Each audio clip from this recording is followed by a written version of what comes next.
क्योंकि मैं निषाद समाज से हूँ, तो मैं ये जानता हूँ कि जब किसी मछुआरे को मछली पकड़ना होता है तब कांटे में कुछ उसमें फंसा दिया जाता है, यानी उसका भोजन कुछ फंसा दिया जाता है और फिर तो उस भोजन के लालच में वो मछली उसको निगल लेती है और खुद को प्राण गंवा देती है। तो हम लोग उसी तरह से उस कांटे में, ये 5 किलो राशन एक कांटा रूपी है, इस कांटे में फंसा हुआ एक है। और जब शिकारी आगे ऊपर बैठा हुआ है, जिस समय हमें एक बोट रूपी झटक लेता है और अपनी सरकार बना लेता है, हम लोग ज्यों का त्यों तड़पते रह जाते हैं। शतमारक रॉन्ग नंबर यूट्यूब चैनल देखने वाले सभी साथियों को बहुत बहुत हार्दिक स्वागत, अभिनंदन, वंदन। और संतों महान पुरुषों की विचारधारा को आगे बढ़ाने वाले सभी साथियों को हमारा क्रांतिकारी जय भीम, नमो बुद्धाय। जैसा कि आज हम यहाँ अजगरपुर में उपस्थित हैं, विधानसभा घाटमपुर क्षेत्र और कानपुर नगर है। तो यहाँ पर हमारे कुछ बंधु बैठे हुए हैं, तो मैं इनसे चर्चा में ये जानकारी करना चाहूँगा कि जैसे कि यहाँ बहुत हमारे बहुजन समाज के ऊपर तरह तरह की घटनाएं घटाई जा रही हैं और हमारी जो भारत सरकार है उस पर इंटरेस्ट ले रही है कि नहीं ले रही है, क्या है, मगर ये तो हमें पता है कि हमारे भारत देश की जनता त्रयीमाम है। वो जगह जगह पर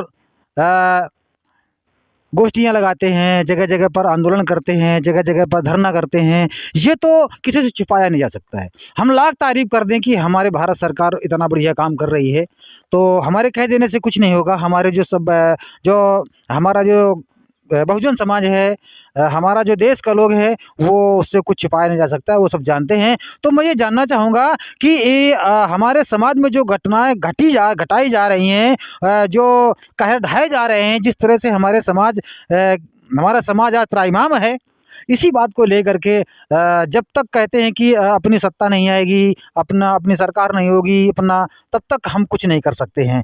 तो और ये हमारे जो बहुजन समाज के जो नेता लोग हैं, ये अपनी अपनी एक दूसरे की टांग खींचने पर लगे हुए हैं। अगर ये सभी लोग इकट्ठा हो जाएं, एक जगह मंच पर आ जाएं, तो हो सकता है कि कुछ कामयाबी मिल जाए। तो सर, मैं आपसे जानना चाहूँगा, सर सबसे पहले अपना परिचय दीजिएगा। रामशंकर अंबेडकर, ग्राम कमंडलपुर, विधानसभा घाटमपुर, जनपद कानपुर नगर के हम निवासी हैं। चलिए, बहुत बहुत धन्यवाद साहब। मैं आपसे ये जानना चाहूँगा कि जो पॉलिटिकल पार्टियाँ हैं, तो इन पार्टियों को क्या करना चाहिए? एक दूसरे की टांग खींचना चाहिए कि नहीं खींचना चाहिए? हमारा कहना है कि जैसे इस देश के अंदर, भारत के अंदर हमें तमाम जातियों में विभाजित किया गया है और इसलिए किया गया है कि हम लोग एक दूसरे से विचार न मिलावें, हम यूनाइट ना हो सकें, ये खंड खंड में बने रहें। इसी तरीके से हमारे देश में जो पॉलिटिकल पार्टियां, जो राजनीतिक दल हैं, जो कुछ पुराने हैं, कुछ नए नए हैं, छोटे हैं, बड़े हैं, और विचारधारा उनकी वही है, अम्बेडकरवाद। जब विचारधारा एक ही है तो ज़रूरत पड़ने पर एक होना चाहिए, यूनाइट हो करके किसी विध्वंसकारी, अत्याचारी, दुराचारी, खतरनाक सरकार को, भारतीय जनता पार्टी जैसी सरकार को यहाँ से हटाने के लिए, उसको नेस्तनाबूद करने के लिए हमें सभी जो छोटे छोटे राजनीतिक दल हैं, चाहे चंद्रशेखर जी आज़ाद हों, चाहे बहन मायावती जी हों, चाहे और बावन मेसराम जी हों, और जो भी ये दल छोटे छोटे बने हैं जिनकी विचारधारा एक ही है, जो अम्बेडकरवाद को लेकर के चलती है या संविधान को लेकर के, संविधान को बचाने की वकालत कर रहे हैं, इनको सबको यूनाइट होकर के 2024 में तभी हम उनको हटा सकते हैं पार्लियामेंट की कुर्सी से, जब हम छोटे छोटे दल एक होंगे। 24 में उनको तैयारी करना चाहिए। ये पूरे देश की जनता की मंशा है और ये हम लोग भी जानते हैं कि कहाँ किसका क्या है। लोग इंतज़ार में बैठे हुए हैं कि कब ये यूनाइट होंगे और कब इसे खतरनाक और अत्याचारी सरकार को हम बाहर खदेड़ के फेंकेंगे। ये हमारा कहना है। अच्छा, तो मैं ये जानना चाहूँगा कि बाबा साहब को सभी लोग मानते हैं। बाबा साहब को जितने भी मूवमेंट चल रहे हैं, छोटे छोटे मूवमेंट, मतलब हर कोई जानता है बाबा साहब को, और सब कोई बाबा साहब एक कदमों पर चल भी रहा है। मगर बाबा साहब की एक बात क्यों लोग भूल जाते हैं कि संगठित हो, संघर्ष करो। भाई, बाबा साहब को मानते हैं चंद्रशेखर भैया भी, और बाबा साहब को मानती हैं बहन जी भी, और चंद्रशेखर भैया और बहन जी दोनों एक ही गुरु के चेला हैं। बहन जी के उत्तराधिकारी मतलब कांसीराम साहब जी ने बहन जी को अपना उत्तराधिकारी बनाया और चंद्रशेखर भैया के गुरु मान्यवर साहब जी हैं। तो जब एक ही गुरु के दोनों चेला हैं तो दोनों चेला एक दूसरे की टांग क्यों खींच रहे हैं? इनको एक मंच पर आना चाहिए। इस पर आप क्या कहना चाहेंगे? बहुत बहुत धन्यवाद। सबसे पहले तो मैं आपके सतमारक चैनल को, हाँ, रंग नंबर चैनल को धन्यवाद कहूँगा। जैसे कि आप छोटे से छोटे गांव में आकर के आप ये इंटरव्यू हो रहा है, मैं इस विषय में ये कहूँगा कि चूँकि जैसा कि अभी अंबेडकर साहब ने बताया कि सब ये लोग छोटे छोटे जितने भी दल हैं, अगर एक नहीं होंगे तो कभी भी मतलब भाजपा को नहीं हटा पाएंगे। जब तलक हम एक मंच पर आ जाएं, संग न्यूनतम साझा करके कि आप आपस में मिल बैठ करके सीटें बांट लें कि कितने कौन कहाँ कितना लड़ेगा, कितनी ऊर्जा किस पार्टी में है, उसी न्यूनतम समझौता करके आप जब तलक एक मंच पर आकर के एक साथ एकजुट होकर के नहीं लड़ेंगे तो ये असंभव है। चूँकि जितना बहुजन हम आप सभी लोग चिल्लाते हैं, लेकिन इनकी नीतियां भी कुछ ऐसी हैं कि 5 किलो राशन, कुछ गल्ला, कुछ क्या नाम से 2000 रुपया, ये एक, चूँकि मैं निषाद समाज से हूँ तो मैं ये जानता हूँ कि जब किसी मछुआरे को मछली पकड़ना होता है तब कांटे में कुछ उसमें फंसा दिया जाता है, यानी उसका भोजन कुछ फंसा दिया जाता है और तो उस भोजन के लालच में वो मछली उसको निगल लेती है और खुद को प्राण गंवा देती है। तो हम लोग उसी तरह से उस कांटे में, ये 5 किलो राशन एक कांटा रूपी है, इस कांटे में फंसा हुआ एक है, और जब शिकारी आगे ऊपर बैठा हुआ है, जिस समय हमें एक बोट रूपी झटक लेता है और अपनी सरकार बना लेता है, हम लोग ज्यों का त्यों तड़पते रह जाते हैं। चलिए धन्यवाद साहब जी। सर थोड़ा बैठने की जगह दीजिएगा। तो मैं ये जानना चाहूँगा, मेरा मेन मकसद ये है कि जब एक ही गुरु के दोनों चेला हैं, मेरे क्वेश्चन को समझिएगा, बहन जी मान्यवर कांसीराम साहब की चेला हैं और इधर चंद्रशेखर भैया ये भी मान्यवर कांसीराम जी के चेला हैं। दोनों के गुरु एक ही हैं और दोनों लोग जो होता है एक ही गुरु को पूजते हैं। तो ये दोनों अम्बेडकरवादी हैं और कट्टर अम्बेडकरवादी हैं। तो फिर दोनों में तिकाल क्यों? मतलब दोनों में ऐसी तिकाड़ क्यों है? इनको तो दोनों को एक ही जगह होना चाहिए। और जब पहले से ही मान्यवर साहब ने एक बीएसपी पार्टी बना रखी थी तो चंद्रशेखर भैया को ये एएसपी बनाने की क्या जरूरत पड़ी थी? आप भीम आर्मी से हैं और आप इसके बारे में आप चर्चा करेंगे। चलिएगा, बहुत बहुत धन्यवाद आपके। मकसद ये नहीं है, हम लोग जब बाबा साहब के 30 संगठन थे, बाबा साहब की एक पार्टी थी। जब बाबा साहब के हम 30 संगठन को फॉलो नहीं कर पाए, बाबा साहब की पार्टी को नहीं फॉलो कर पाए, तब हम लोग बहुजन समाज पार्टी हो गई, आज़ाद समाज पार्टी हो गई, बहुजन मुक्ति पार्टी हो गई, बहुजन समाज में बहुत सारी पार्टियां बनी। और आजकल मैं ये देख रहा हूँ जातीयता में ज़्यादा पार्टियां बन चुकी हैं। इसलिए सबकी निगाह में आज़ाद समाज पार्टी नज़र आ रही है। इसलिए एक उगता हुआ चेहरा भीम आर्मी की पहचान चंद्रशेखर उर्फ रावण के नाम से हुई, जो आज जितना नौयुवा एक लड़का है थाने में जाकर शासन प्रशासन से आँख में आँख डालकर बात करना, ये चंद्रशेखर की देन है।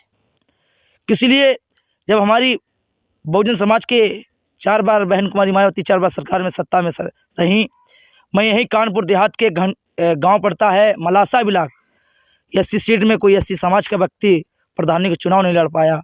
तब ऐसे लोगों के बीच में मुझे आप प्रधान नहीं कुछ भी बन जाएं, मैं तो ये सोचता हूँ जब से मेरे चंद्रशेखर आज़ाद जी आए मैदान में, तो जितना नवयुवक लड़का है शासन प्रशासन से आँख में आँख डालकर बात करना चालू कर दिया है। चलिए साहब, बहुत बहुत धन्यवाद। मुझे जिस चीज़ की तलाश है वो चीज़ मिल नहीं पा रही है। मेरा जो मेन पॉइंट, मेन बात ये भी है, एक ही गुरु के दोनों चेला हैं। हाँ, तो इन्होंने बीएसपी को छोड़कर एएसपी क्यों बनाई? ऐसी क्या मुसीबत पड़ी इनके ऊपर? मैं वो बात जानना चाहता हूँ। देखिएगा, संगठन एक ऐसा होता है, संघ होता है। हम लोग कहीं भी रोड जाम करते हैं, वो कुछ भी करते हैं संगठन में, तो पुलिस प्रशासन हमेशा हम लोगों को जेल भेजने का काम करता है, मुकदमे लगा देता है। ये संगठन की कमियां हो, और जो पार्टी बन जाती है जब, तो किसी शासन प्रशासन की औकात नहीं होती जो राष्ट्रीय लेवल पे हाथ लगाने काम करे।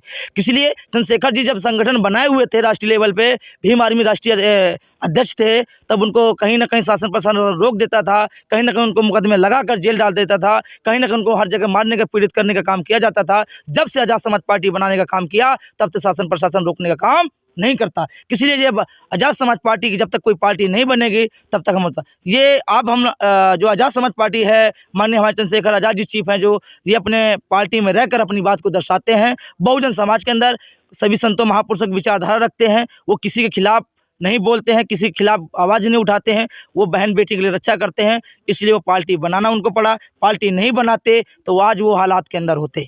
अच्छा, तो ये बताइए कि जब मैं मान लेता हूँ इस बात को, बिल्कुल आपकी बात परफेक्ट है, करेक्ट है और बिल्कुल बात सही है।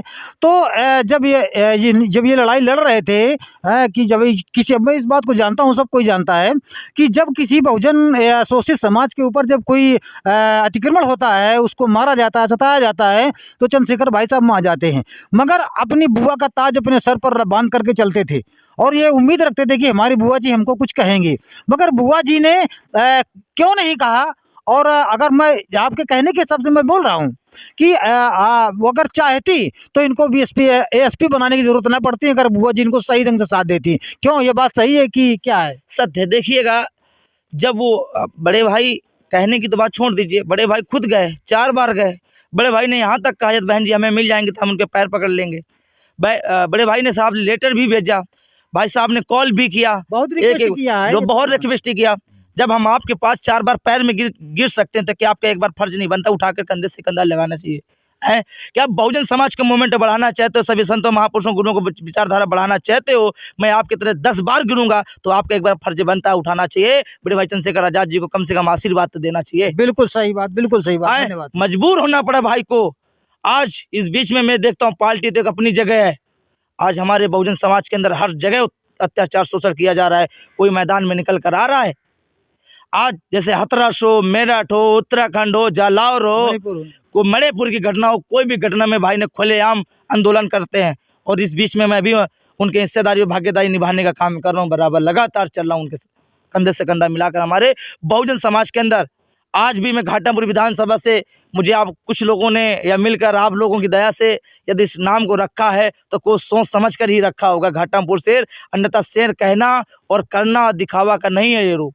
नहीं भाई, इस बात के लिए तो हम आपको धन्यवाद करेंगे कि जो घाटमपुर क्षेत्र में आपने जो जज्बा कायम रखा है और जो हुस्न बना रहे हो, वो बहुत ही सराहनीय है, जो लोगों का साथ सहयोग कर रहे हो। तो मैं साहब से कुछ जानकारी चाहूँगा इसके बारे में। सर, आप बताइएगा। विशेष बात यह है कि बहुजन समाज पार्टी के संस्थापक मानवर कांसीराम साहब जो पंजाब से आए और उनकी बनाई हुई पार्टी बहुजन समाज पार्टी उत्तर प्रदेश में अप्लाई हुई, लागू हुई।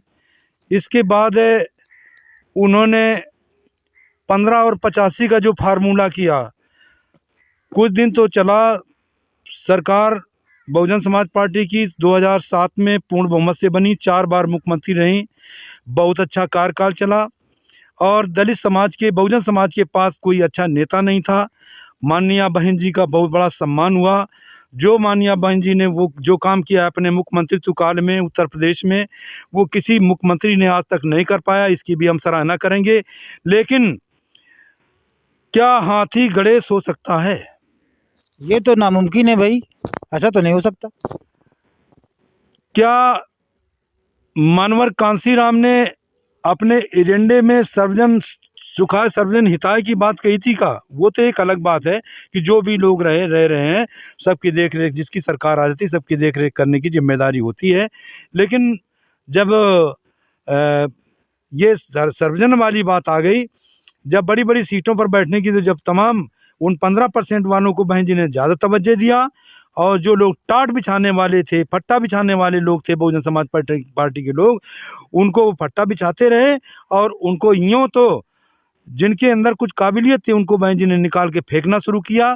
तो जब जब पुल पुराना हो जाता है नया पुल बनता है, जब एक मकान पुराना हो जाता है नया मकान बनता है, जब पेड़ पुराना हो जाता है तो नया पौधा लगता है। इसी कड़ी में चंद्रशेखर आज़ाद जहाँ जहाँ बड़ी खतरनाक घटनाएं होती हैं, चाहे हाथरस की घटना हो, चाहे वो मणिपुर का कांड हो, चाहे वो बलिया वहाँ का देवरिया कांड हो, वहाँ हर पूरे देश में, पूरे देश के सभी राज्यों में चंद्रशेखर रावण वो लड़का पहुँचता है, उसको हम धन्यवाद देते हैं। लेकिन आने वाले 24 में बहन जी को कोई की हम उपेक्षा नहीं कर रहे हैं, लेकिन कुछ भटकी हुई तो हैं, इसलिए ज़रूरत पड़ती है कि एक नया मकान ज़रूर बना है बहुजन समाज पार्टी के लिए, उसको भी हम धन्यवाद देते हैं। और कोई रस्साकसी न की जाए, सब एक हो करके, और 24 में इन आरएसएस के संघियों को मात देने की ज़रूरत है, मैं इतना कहना चाहूँगा। चलिए, बहुत बहुत धन्यवाद साहब। और आप क्या कुछ कहना चाहेंगे?